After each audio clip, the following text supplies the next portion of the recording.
Depuis quand ça existe, les choses de la vie? Nous ne savons pas. Eh ben moi si.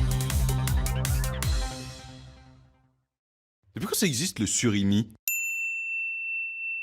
Avant, quand on voulait manger du crabe, c'était triste, parce qu'il fallait tuer un crabe. Or, un crabe, ça ressemble beaucoup à une personne.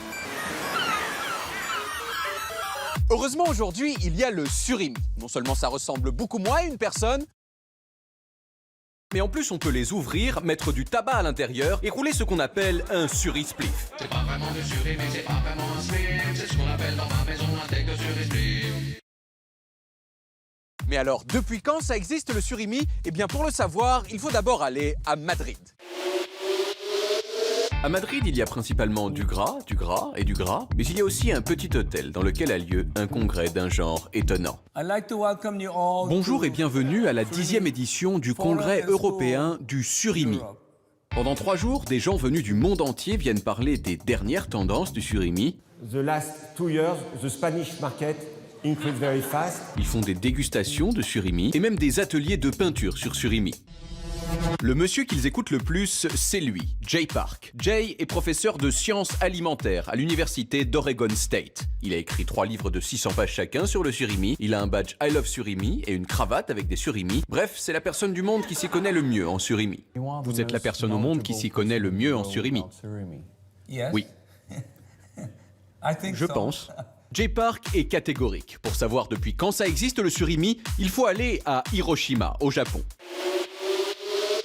Ici, nous sommes à Hiroshima. Et Hiroshima, dans la tête des gens, c'est... Du coup, on se dit que ça doit être tout radioactif, comme Tchernobyl, sauf qu'en fait, non. On peut respirer l'air, on peut boire l'eau du robinet, et on peut même lécher les murs.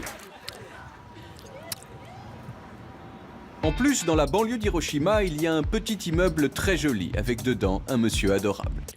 Bonjour, je m'appelle Keisuke Ozaki, et je suis le petit-fils de l'inventeur du surimi.